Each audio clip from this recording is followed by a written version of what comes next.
Why 8 hours of sleep are not enough. The truth about chronic fatigue. You do everything right. You get your 8 hours of sleep. You go to bed on time.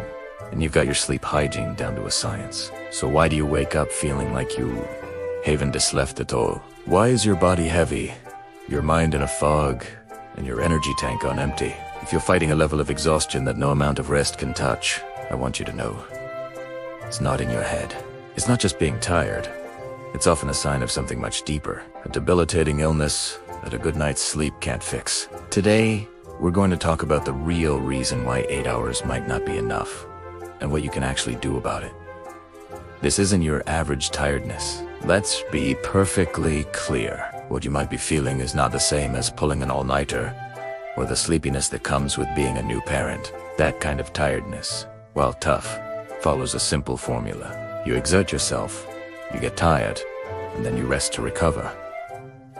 But this is different. This is a profound, bone-deep exhaustion that follows you around like a shadow. It's the feeling of your own body working against you. It's missing out on your own life, canceling plans, struggling at work, and watching the world go by from your couch, feeling trapped. It's the deep frustration of being told your tests are normal, or that it's probably just stress. This condition has a name: myalgic encephalomyelitis, more commonly known as chronic fatigue syndrome, or ME/CFS.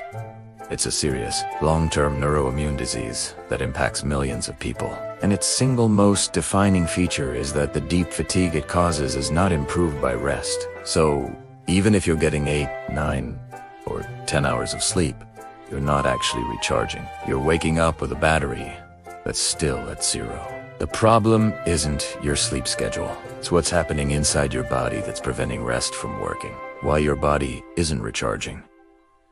So, why does this happen? Why doesn't sleep, our most basic tool for recovery, work for people with ME/CFS? It seems to come down to a few key biological issues that researchers are working hard to understand. First, your sleep is unrefreshing. The most direct reason is that the sleep you're getting isn't doing its job. You might be unconscious for 8 hours, but your body and brain aren't going through the proper restorative cycles.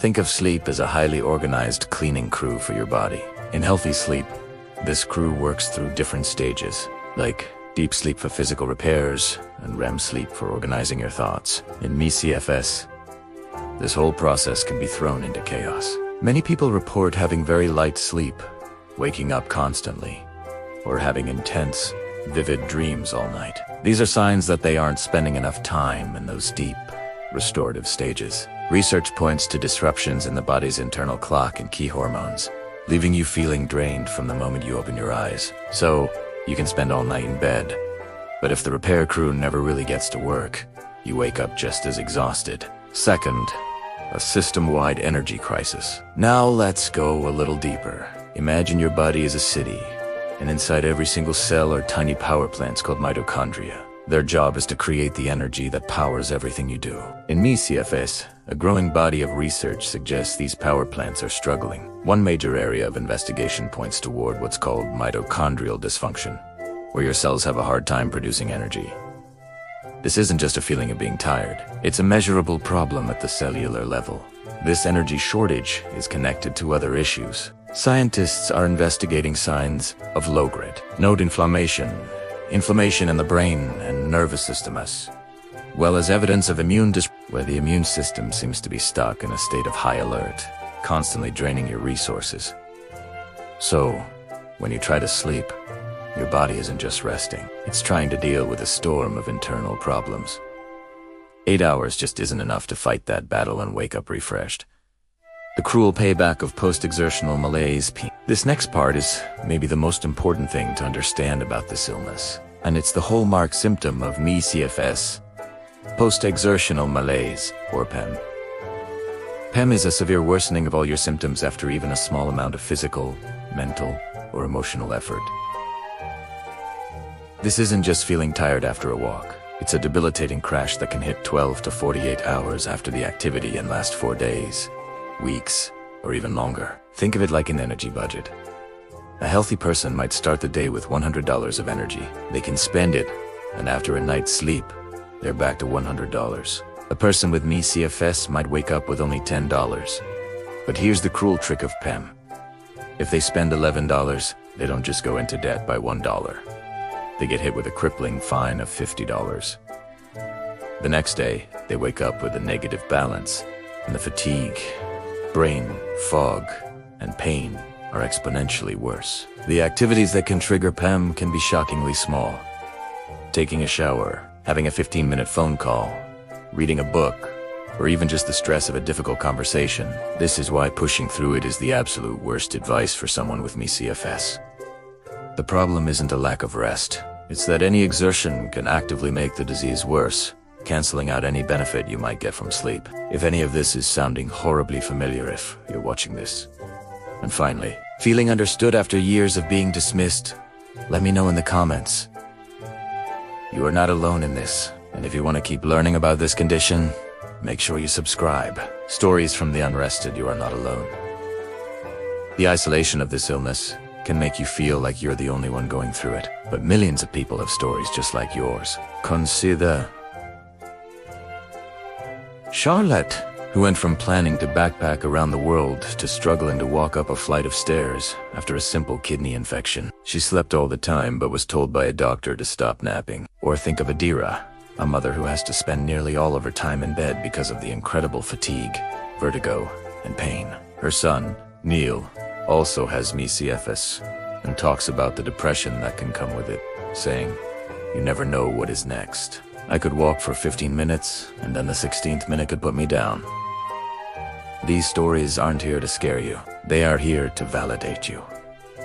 They are proof that this is a real, biological illness that can happen to anyone. It's not a character flaw or a lack of willpower. It's a devastating disease that can turn the simple act of living into a trigger. The path forward, working with your body.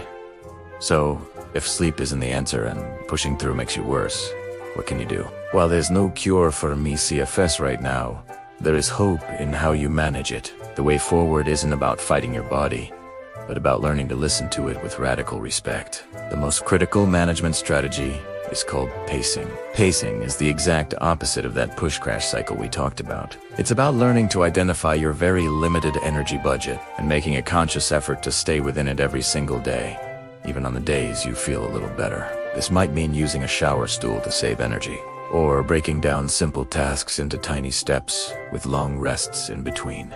It means saying no and ruthlessly prioritizing rest.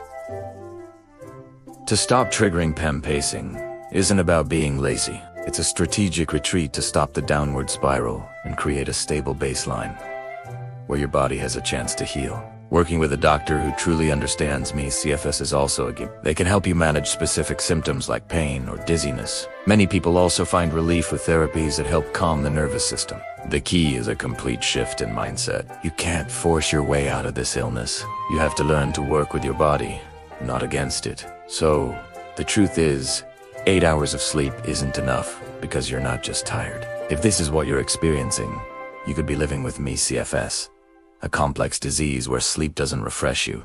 Your body is struggling with an energy crisis, and any type of exertion can trigger a crushing relapse. Your exhaustion is real. Your struggle is valid, and getting better isn't about trying harder, but about being smarter with your body's limits. By understanding what this illness really is, and embracing strategies like pacing, you can stop the freefall and begin to find stability. And with it, start to reclaim your life. If this video was helpful, please share it. So many people are suffering in silence. As a first step to learning how to manage this condition, we've created a free downloadable guide on the first steps of pacing. You can find the link in the description below. Thanks for watching, and be kind to yourself.